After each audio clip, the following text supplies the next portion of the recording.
Welcome back to IC Academy. Today's our topic theory of machines. This topic belongs to mechanical students. If you are not the mechanical student, sorry to say this is not useful for you. Okay, ఈరోజు మన topic theory of machines.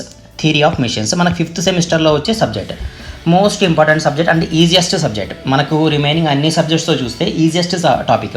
అంటే for example నేను ఎప్పుడు regular చెప్తాను, maths 2 subject తీసుకున్నా లేదా theory of machines తీసుకున్నా, SM తీసుకున్నా, ఈ సబ్జెక్ట్స్ లెస్ దాన్ 10 డేస్లో మనం కంప్లీట్ చేసే సబ్జెక్ట్స్, అంత ఈజీగా ఉంటాయి. సరే, ఓకే, లేట్ చేయకుండా మనం అయితే టాపిక్లోకి వెళ్దాం.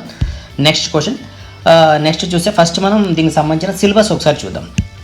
సో మనకున్నవి ఏంటంటే టోటల్గా 5 టాపిక్స్ అయితే ఉన్నాయి. First belt and chain drives, gear drives, flywheels and governors, cams, mechanical vibrations. So weightage ప్రకారం కూడా మనకి ఇవ్వడం అయితే జరిగింది. టోటల్గా యావరేజ్ కింద 14 మార్క్స్ అయితే ఉన్నాయి ఈచ్ టాపిక్ పైన. సరే, దీంట్లో మనకి ఈజియెస్ట్ టాపిక్ ఏముంది, ఫస్ట్ మనం ఏది చదువుకుందామంటే కనుక దీంట్లో ఫస్ట్ 4 టాపిక్స్ కూడా ఈజీ టాపిక్సే. సో మనం ఇక్కడే స్కోర్ తెచ్చుకోవచ్చు, మంచి స్కోరు. మీరు కావాలంటే మెకానికల్ వైబ్రేషన్స్ని జస్ట్ థియరీ పార్ట్ మాత్రమే టచ్ చేయండి, ప్రాబ్లమాటిక్ టాపిక్ని అయితే కనుక ఆప్షన్లో వదిలేసేయండి. ఓకే, సరే. నెక్స్ట్ ఇప్పుడు మన ఫస్ట్ యూనిట్ ఏముంది, బెల్ట్స్ అండ్ చైన్ డ్రైవ్స్ ఉంది. ఈ బెల్ట్ అండ్ చైన్ డ్రైవ్ యొక్క వెయిటేజ్ ఎంత అనుకున్నాం, 14 మార్క్స్. దీంట్లో మనం ఆల్రెడీ ప్రిపేర్ అయితే చేయడం జరిగింది మోస్ట్ ఇంపార్టెంట్ క్వశ్చన్స్. ఈ ఫస్ట్ నేను ఏదైతే టిక్ పెట్టినానో ఈ క్వశ్చన్స్ని ఫస్ట్ మీరు కంప్లీట్ చేయండి. కంప్లీట్ చేసిన తర్వాత ఇంకా మీకు టైం ఉందంటే రిమైనింగ్ క్వశ్చన్స్ అయితే ప్లాన్ చేసుకోండి. ఓకే, సో ఇక్కడ ఇంపార్టెంట్ క్వశ్చన్ చూడండి, classify the belt drive and different criteria and list the belt material. అంటే మనకి ఇక్కడ బెల్ట్ డ్రైవ్, చైన్ డ్రైవ్ కాబట్టి మనకున్న టాపిక్. సో మనం types of materials use for the making of belts అనేది నేర్చుకోవాలా. తర్వాత మనకి చైన్లో టైప్స్ ఆఫ్ చైన్ డ్రైవ్స్ అయితే ఉన్నాయి, అది మనం నేర్చుకోవాలి. తర్వాత ఓపెన్ బెల్ట్స్ యొక్క క్లాసిఫికేషన్స్ ఉన్నాయి. మనకు బెల్ట్స్ యొక్క క్లాసిఫికేషన్ 2 టైప్స్ వస్తాయి, ఒకటి ఓపెన్ టైప్, ఒకటి క్లోజ్ టైప్. అంటే మనం బెల్ట్ తీసుకుంటే ఓపెన్ టైప్ బెల్ట్ అని ఒకటి వస్తుంది, తర్వాత క్లోజ్ టైప్ బెల్ట్ అని వస్తుంది. మీరు ఇక్కడ డెప్త్గా చదివితే కనుక టాపిక్ అప్పుడు మీకు క్లియర్గా అర్థమవుతుంది ఓపెన్ బెల్ట్ అంటే ఏంది, క్లోజ్ బెల్ట్ అంటే ఏంది. ఫర్ ఎగ్జాంపుల్కి మనం ఇట్లా 2 పుల్లీస్ తీసుకున్నాం అంటే ఫర్ ఎగ్జాంపుల్ ఒక సైకిల్ తీసుకున్నాం అనుకోండి, దీని యొక్క మనం ఈ పుల్లీస్ని బెల్ట్తో ఇట్లా వేస్తే దీన్ని ఓపెన్ టైప్ అంటాం. అలా కాకోకుండా మనం ఇంకా ఇట్లా క్రాస్ తీసుకున్నాం అనుకోండి, దీన్ని ఏమంటామంటే క్రాస్ డ్రైవ్ అంటాం. Belt open type belt, cross type belt అనేది. సో మనకి ఇవి 2 కూడా మోస్ట్ ఇంపార్టెంట్. తర్వాత చూడండి, right the expression for the calculating the length of open and cross belts. అంటే దీని యొక్క లెంత్ని క్యాలిక్యులేట్ చేసే ఫార్ములాస్ మనకు 2 ఉంటాయి, అవి 2 కూడా మోస్ట్ ఇంపార్టెంట్. తర్వాత next, right the expression for the calculate the angle of contact open and cross belt. అంటే length important, angle of contact important మనకు. Expression for the ratio of the belt tension, centrifugal tension, దీనికి expressions ఉన్నాయి మనకు. అంటే TC value అంటాము, belt ratio N2/N1. So ఇట్లాంటి కొన్ని ratios ఉన్నాయి, అవన్నీ అయితే మీరు బై హార్ట్ చేయాల్సి వస్తుంది. వెలాసిటీ రేషియో, ఇవన్నీ, slip. Next solve the problems. మనకి లెంత్ పైన అంటే open belt, cross belt length పైన కానీ, లేదంటే యాంగిల్ ఆఫ్ కాంటాక్ట్ పైన కానీ, రేషియోస్ పైన కానీ మన క్వశ్చన్స్ వస్తాయి. మీరు ఒకసారి అయితే చూసుకోండి అవి. క్లాసిఫికేషన్ ఆఫ్ చైన్ డ్రైవ్స్, అదేవిధంగా difference between the belt and chain drives. So అర్థమైంది అనుకుంటాను. మనం ఇక్కడ నేర్చుకోవాల్సిన ఫార్ములాస్ ఏమి, రేషియోస్ అంటే N2/N1 = D1/D2 అనే ఫార్ములాస్ పైన కొన్ని క్వశ్చన్స్ ఉంటాయి, ఇది మనకి మోస్ట్ ఇంపార్టెంట్. అదేవిధంగా ఓపెన్ బెల్ట్, క్రాస్ బెల్ట్ యొక్క లెంత్ కూడా ఇంపార్టెంట్. మనం ఫర్ ఎగ్జాంపుల్ మనం ఓపెన్ బెల్ట్ యొక్క లెంత్ తీసుకున్నాం అనుకోండి, π × R1 + R2 + R1 - R2² D + 2D. ఇది ఓపెన్ బెల్ట్ యొక్క ఫార్ములా. అదే మనం కనుక క్రాస్ బెల్ట్ ఫార్ములా తీసుకున్నాం, మనకి ఎక్కడ చేంజ్ అవుతుంది, జస్ట్ ఈ మైనస్ ఎక్కడైతే రాసినామో ఈ ఏరియాలో మాత్రమే ప్లస్ వస్తుంది, రిమైనింగ్ అంతా సేమ్ ఫార్ములా. ఓకేనా. అదేవిధంగా మనం యాంగిల్ ఆఫ్ కాంటాక్ట్ తీసుకున్నాం అనుకోండి, యాంగిల్ ఆఫ్ కాంటాక్ట్ అంటే తీటా తీసుకుంటే 180 - 2α ఒకటి వస్తుంది, 180 + 2α వస్తుంది. జస్ట్ ఈ చిన్న ఫార్ములాస్ అంతే, మనం ఎక్కువ కన్ఫ్యూజ్ అయ్యే పని లేదు. లెంత్ కనుక్కోవాలా ఓపెన్ బెల్ట్కి, క్రాస్ బెల్ట్కి, యాంగిల్ ఆఫ్ కాంటాక్ట్ కనుక్కోవాలా ఓపెన్ బెల్ట్కి, క్రాస్ బెల్ట్కి, తర్వాత type of materials of belt, తర్వాత క్లాసిఫికేషన్ ఆఫ్ చైన్స్. అంతే, పెద్ద కన్ఫ్యూజ్ టాపిక్ అయితే కాదు, చాలా ఈజియెస్ట్ టాపిక్. నెక్స్ట్ మనం చూస్తే కనుక నెక్స్ట్ టాపిక్ గేర్ డ్రైవ్స్.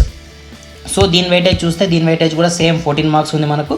ఇక్కడ మనం ఇంపార్టెంట్ క్వశ్చన్ చూద్దాం. గేర్ డ్రైవ్స్లో టైప్స్ ఆఫ్ గేర్ డ్రైవ్స్ అనేది ఇంపార్టెంట్, దాని యొక్క నామన్ కల్చర్ అయితే మోస్ట్ ఇంపార్టెంట్. ఇక్కడ చూడండి, గేర్ ట్రైన్, తర్వాత difference types of gear trains అనేది most important. Classification of gears, spur gear, helical gear, bevel gear, ఇవన్నీ మనం చదివి ఉంటాం, జస్ట్ ఒకసారి గో త్రూ కాండి అంతే. Explain the working principle of compound epicyclic and revert gear train, ఇది కూడా చాలా important. Solve the problems on simple compound revert gear type, దానిపైన వచ్చే ప్రాబ్లమ్స్ కూడా చూసుకోండి. Nomenclature of spur gear, ఇది టీత్ నామన్ కల్చర్ మనకు తెలుసు కదా, addendum circle, dedendum circle, face, route.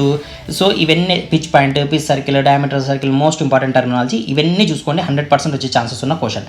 తర్వాత మీకు ఇంకొక పాయింట్ ఏంటి గుర్తుపెట్టుకోవాల్సినది, 10 మార్క్స్ క్వశ్చన్ ఒకటి వస్తుంది మనకు. ఆ క్వశ్చన్ 99% మనకు ఖచ్చితంగా గేర్ డ్రైవ్స్ నుంచి వస్తుంది. కాబట్టి గేర్ డ్రైవ్లో యొక్క ఉన్న ప్రాబ్లమ్స్ మాత్రం మీరు మిస్ చేసుకోవద్దని, మోస్ట్ ఇంపార్టెంట్ ప్రాబ్లమ్స్. తర్వాత design the gear based on the Lewis equations కూడా ఒకసారి అయితే చూసుకొని పోండి, ఎందుకంటే మనకి 10 మార్క్స్ క్వశ్చన్ ఇక్కడ నుంచి వచ్చే ఛాన్స్ ఉంది కాబట్టి సో ఈ టాపిక్ని అయితే మిస్ చేయదు.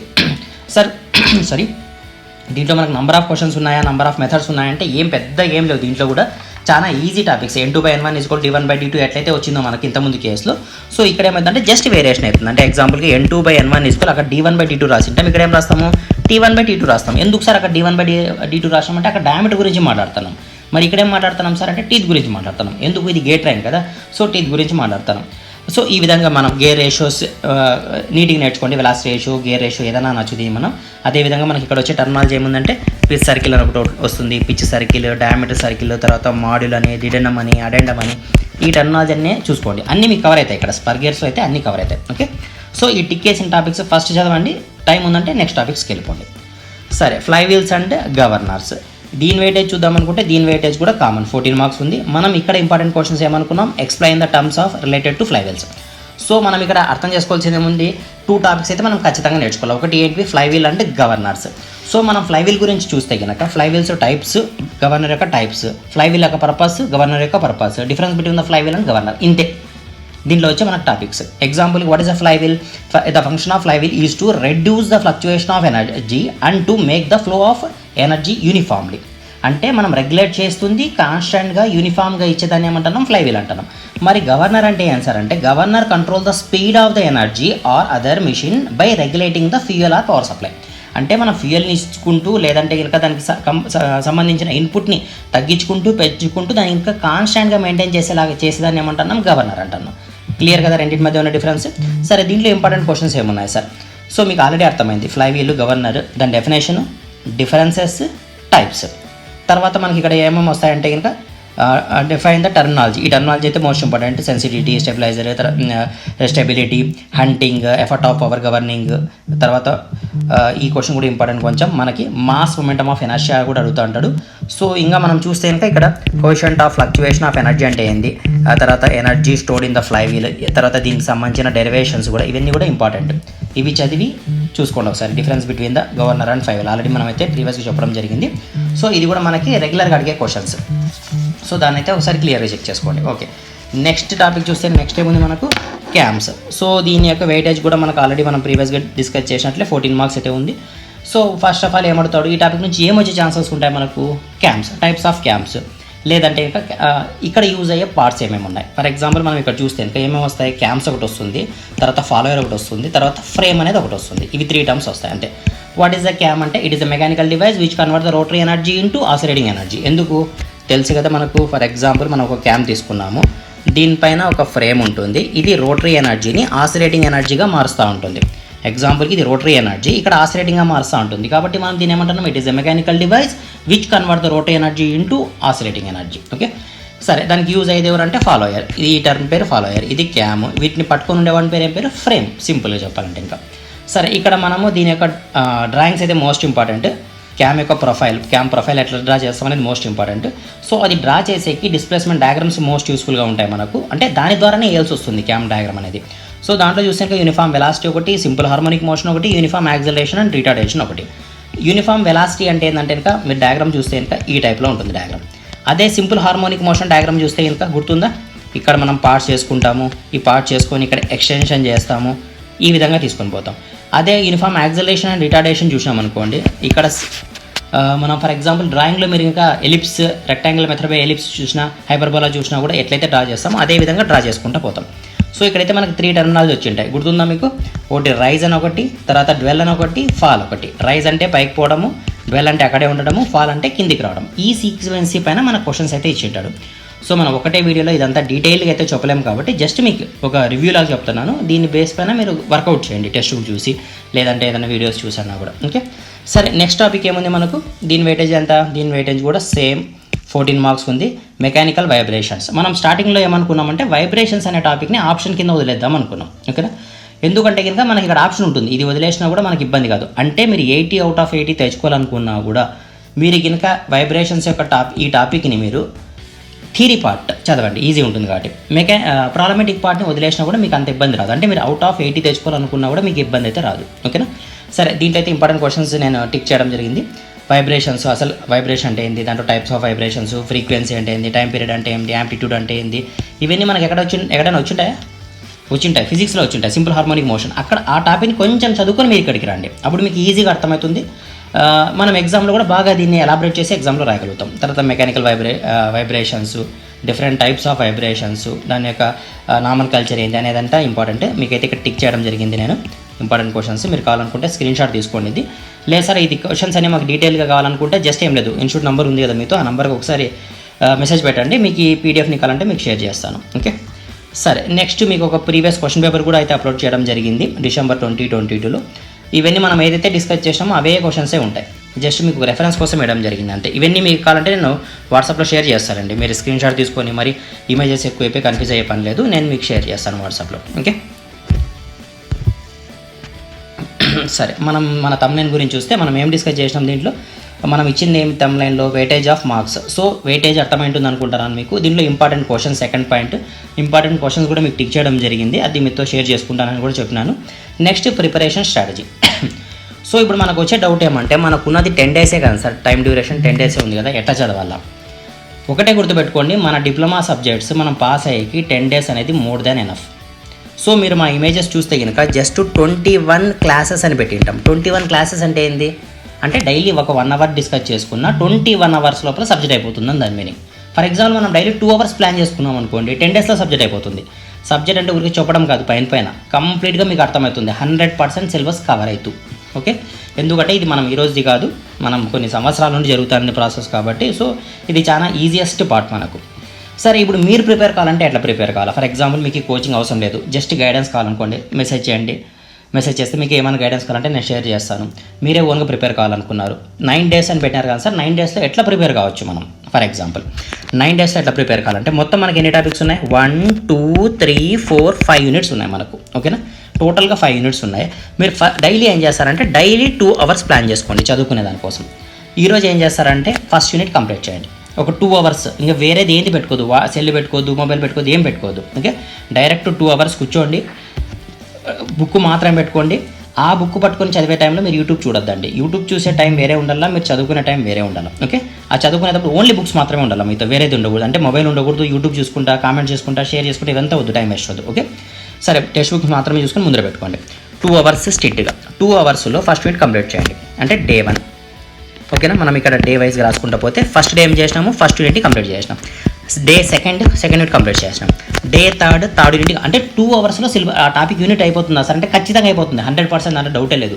అదే టాపిక్ నేను చెప్పినాను అనుకోండి, మీకు 15 మినిట్స్లో అయిపోతుంది ఆ సబ్జెక్ట్ మొత్తం, ఆ యూనిట్ మొత్తం 15 మినిట్స్లో యూనిట్ మొత్తం అయిపోతుంది. ఓకే సరే, ఇప్పుడు 4th డే ఏం చేయాలి సార్? 4th డే మీరు ఏం చేయదండి, 4th డే జస్ట్ ఈ 3 యూనిట్స్ సంబంధించినట్ల ఎగ్జామ్ రాయండి, మీ అంతకు మీరే ఒక ఎగ్జామ్ రాయండి. ఓకే, ఏం ఎగ్జామ్ రాయాలా? టెక్స్ట్ బుక్లో బ్యాక్ సైడ్ ప్రీవియస్ క్వశ్చన్ పేపర్లు ఇచ్చింటారు కదా, టెక్స్ట్ బుక్లో బ్యాక్ సైడ్ కానీ లేదంటే మీతో ఏమైనా ప్రీవియస్ పేపర్ ఉన్న దానిలో direct previous paper, not important questions, previous పేపర్నే ఎగ్జామ్ రాయండి. ఓకే, ఎగ్జామ్ రాసిన తర్వాత దాంట్లో కరెక్షన్ చేసుకోండి, చెక్ చేసుకోండి ఎన్ని క్వశ్చన్స్ మీరు రాయగలిగినారని చెక్ చేయండి ఒకసారి. ఓకే, నెక్స్ట్ ఏం చేస్తారు? 5th day remaining 4th unit చదవండి. 6th డే రిమైనింగ్ మిగిలిన 5th యూనిట్ని చదవండి. ఓకే, ఇంకేం మిగిలింది మనకు? 7th day, 8th day, 9th day మిగిలింది. ఓకే, ఫాలో అవుతున్నారు కదా. 7th డే ఏం చేస్తారంటే కంప్లీట్గా ఇంకొకసారి, అంటే ఎగ్జాము ఇక్కడ మనం ఫస్ట్ ఎగ్జామ్ రాసినాము, ఇక్కడ ఎగ్జామ్ 2 రాయండి, సెకండ్ ఎగ్జామ్ రాయండి. సెకండ్ ఎగ్జామ్ రాసిన తర్వాత మీరు ఎన్ని క్వశ్చన్లు అటెంప్ట్ చేయగలుగుతున్నారు అంటే ఎగ్జామ్ పేపర్ తీసుకొని ఆ క్వశ్చన్లు చూసి మరి టెక్స్ట్ బుక్ ఓపెన్ చేసి ఒకసారి చెక్ చేసుకొని రాయకూడదు. ఎగ్జామ్ ఫైనల్ ఇయర్లో ఎట్లయితే ఎగ్జామ్ రాస్తామో అదే విధంగా పెన్ను, ప్యాడ్, పేపర్ అన్నీ పెట్టుకొని ఫైనల్ ఎగ్జామ్లో కూర్చొని రాయండి. రాసిన తర్వాత ఇక్కడ ఏమేమి మీరు మిస్టేక్ చేశారో అన్నీ చెక్ చేసుకోండి ఒకసారి, అదే రోజు ఎగ్జామ్ అయిపోయినా ఇమీడియట్గా. తర్వాత 8th డే మీరు ప్రీవియస్గా రాసిన 2 ఎగ్జామ్స్ జరిగిన మిస్టేక్స్ అన్నీ ఒకసారి చెక్ చేసుకోండి. ఒకసారి యూనిట్ అంతా అంటే టెక్స్ట్ బుక్ అంతా అన్ని యూనిట్స్ ఒకసారి రివైజ్ చేయండి, కంప్లీట్ రివైజ్ చేయండి. ఇక్కడ 9th డే ఏం చేస్తారు? ఈసారి ఫుల్ ఫెడ్జ్గా మీరు రాస్తా అనేది ఎగ్జామ్ 3 రాస్తున్నారు, అంటే ఫైనల్ ఎగ్జామ్ 3 అనుకోండి. ఇంకా స్ట్రిక్ట్గా 2 అవర్స్ ఎవరు డిస్టర్బెన్స్ లేకుండా ఫోన్ స్విచ్ ఆఫ్ చేసి పక్కన పడేసండి. సైలెంట్లో కూడా కాదు, వైబ్రేషన్లో కూడా కాదు, డైరెక్ట్ స్విచ్ ఆఫ్. ఎగ్జామ్ హాల్లో కూర్చున్నట్లు ఒక రూమ్లో కూర్చోండి, వాకులు వేసుకోండి, కంప్లీట్గా ఎగ్జామ్ ప్యాటర్న్లో రాయండి. రాసిన తర్వాత మీరు కరెక్షన్ చేసుకోండి. కరెక్షన్ చేసుకున్న తర్వాత మీకు అర్థమవుతుంది మీరు పాస్ అవుతున్నారా లేదా అనే విషయం. ఆల్రెడీ మీరు 2 టైమ్స్ రాసినారు కాబట్టి 100% పాస్ అయిపోయిన క్లారిటీ మీకు అర్థమవుతుంది. ఫర్ ఎగ్జాంపుల్ ఈ ప్యాటర్న్లో ఈ విధంగా మీరు 9 డేస్లో కంప్లీట్ చేయొచ్చు, ఏ సబ్జెక్ట్ అన్నా కూడా ఈజీగా. మీకు ఎక్కడైనా ఇబ్బంది అనిపించింది అనుకోండి, మీరు ఏమీ ఇరిటేట్ కాదు, ఏమీ ఫీల్ కాదు ఫెయిల్ అవుతామని చెప్పి ఇమీడియట్గా మీరు ఒకసారి మెసేజ్ పెట్టండి. మీకు ఏమైనా కావాలంటే ఇంకా మనం గైడెన్స్ అయితే మా దగ్గర నుంచి మీకు 100% దొరుకుతుంది. ఓకే, సరే, ఇది మన గురించి అయితే కనుక కంప్లీట్గా ఈ వీడియో గురించి. ఫర్ ఎగ్జాంపుల్ మీకు ఏదైనా కోచింగ్ అవసరం అయితే కనుక మీరు ఆ నెంబర్కి అయితే కాంటాక్ట్ చేయండి. మీకు కావాల్సిన గైడెన్స్ కానీ లేదంటే ఇంకా కోచింగ్ కానీ అయితే ఇవ్వడం జరుగుతుంది. ఫర్ ఎగ్జాంపుల్ మనం ఇక్కడ చూస్తే కనుక ఇక్కడ మెన్షన్ చేయడం అయితే జరిగింది 599 అని, అంటే 600 రూపీస్ కోర్స్ ఫీజు. ఎంత సిలబస్ కవర్ అవుతుంది సార్ అంటే మోర్ దాన్ 60% సిలబస్ అయితే కవర్ అవుతుంది. ఎన్ని డేస్లో కంప్లీట్ అవుతుంది సార్ అంటే జస్ట్ 7 days, జస్ట్ 7 daysలో కంప్లీట్ అవుతుంది. సో ఆల్రెడీ మనం చెప్పుకున్నాం 21 days అనేది 21 క్లాసెస్ అంటే 21 hours అనేది most than enough. Any subject మీరు డిప్లొమాలో ఏ సబ్జెక్ట్ తీసుకున్నా కూడా 21 hours అనేది ఎక్కువ టాపిక్ మనకు, ఎక్కువ టైం మనకు. సో ఏ సబ్జెక్ట్ అన్నా కూడా మనం కవర్ చేయొచ్చు. మీకు ఏమైనా ఇంట్రెస్టెడ్ ఉంది అనుకుంటే కనుక మీరు ఈ బ్యాచ్లో కావాలనుకుంటే కనుక జాయిన్ కావచ్చు. ఎలా జాయిన్ కావాలా సార్ అంటే జస్ట్ ఏం లేదు, మనం రిపీటెడ్గా చెప్తూనే ఉన్నాం. ఆ నెంబర్కు ఏదైతే ఇన్స్టిట్యూట్ నెంబర్ ఉందో ఈ నెంబర్కి మీరు వాట్సాప్ చేస్తే ఫర్దర్ డీటెయిల్స్ అని మీకు వస్తాయి. బ్యాచ్ డీటెయిల్స్ కానీ ఫీజ్ డీటెయిల్స్ కానీ ప్రతి ఒక్కటి వస్తాయి. ఓకే, సరే, ఇక్కడితో అయిపోతాము. ఎవరైతే ఎగ్జామ్ రాస్తున్నారో, ఎగ్జామ్ ప్రిపేర్ అవుతున్నారో వాళ్ళందరికీ all the best. Have a great day.